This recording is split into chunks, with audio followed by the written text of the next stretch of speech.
더불어민주당 당대표, 최고위원, 여성 의원들이 피해자에게 가해자의 피해 사실을 부인하며 피해자를 불신한다는 의미를 담아 사과와 위로를 전한 것입니다. 참으로 피도 눈물도 없는 사과와 위로입니다. 당의 성폭력 혐의 피해자는 저는 살아있는 사람입니다. 고통에서 벗어나 안정을 찾고 싶습니다. 라고 절박하게 호소하고 있습니다. 범죄 피해자가 고통에서 벗어나 안정을 찾을 수 있는 유일한 방법은 피해 사실 인정과 가해자 처벌입니다.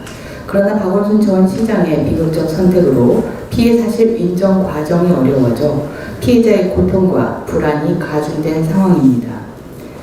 그런데 피해자에 대한 2차 가해가 설상가상입니다. 더불어민주당 이해찬 대표, 남인순 최고위원, 민주당 여성 의원들은 피해자에게 사과와 위로를 전하면서 피해 호소인이라고 규정짓고 있습니다. 피해자를 피해 호소인이라고 규정짓는 행위는 가해자의 피해 사실 부인에 동조하는 용어이자 피해자에 대한 불신입니다. 더불어민주당 당대표, 최고위원, 여성 의원들이 피해자에게 가해자의 피해 사실을 부인하며 피해자를 불신한다는 의미를 담아 사과와 위로를 전한 것입니다.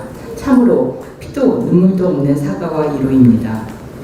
서울시의 은폐와 경찰의 수사정보 누설 또한 심각합니다. 피해자는 경찰 고소 전 이미 수차례 서울시 내부에 증거 사진을 제시하며 피해 사실을 호소했다고 합니다. 그러나 동료들은 시장은 그럴 사람이 아니다. 단순 실수일 것이다 라며 묵살했다고 합니다. 서울시는 젠더 특보까지 신설하며 여성 권익 보호에 앞장서는 것처럼 하였으나 화려한 포장지에 불과했던 것입니다. 서울시 6층 사람들을 중심으로 이루어졌을 은폐와 묵살에 대하여 형사 책임을 물어 가해 행위 동조를 규명해야 합니다. 피해자는 경찰에 피해 진술을 하며 비밀 유지를 강조 요청하였습니다. 성폭력 피해 사실은 피해자가 요청하지 않더라도 피해자 보호의 필요성 때문에 비밀 유지가 강조되는 사건입니다. 그런데 박원순 전 시장의 갑작스러운 비극적 선택은 경찰이 고소되었다는 정보 외에도 수사상 취득한 진술 내용과 증거 자료까지 누설한 것에서 기인한 것으로 보여집니다. 혐의자가 서울시장이라는 직책을 가진 집권 여당의 인사라는 이유로 피해자 보호의 필요성을 헌신짝처럼 버려버린 경찰의 행태에 대하여 형사 책임을 물어 사회적 약자 보호라는 공권력의 사명을 회복해야 합니다. 20일 김창룡 경찰청장 인사청문회가 열릴 예정입니다. 그런데 경찰청장 후보자 인사청문회에서 직장 내 성폭력 가해 행위 동조와 성폭력 피해자 보호라는 공권력의 사명을 망각한 행태에 대한 규명 및 이에 대한 조치를 묻지 못하게 되었습니다. 여당이 관련 증인 채택을 거부하고 있기 때문입니다.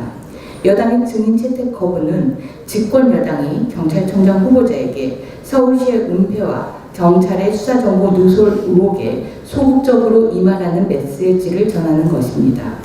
직장 내 성폭력 행위 근절과 경찰의 피해자 보호 사명을 강조하는 말을 수도 없이 한 더불어민주당입니다. 더불어민주당은 경찰청장 인사청문회 증인 채택 협조로 이 말을 행동으로 보여줘야 할 때입니다.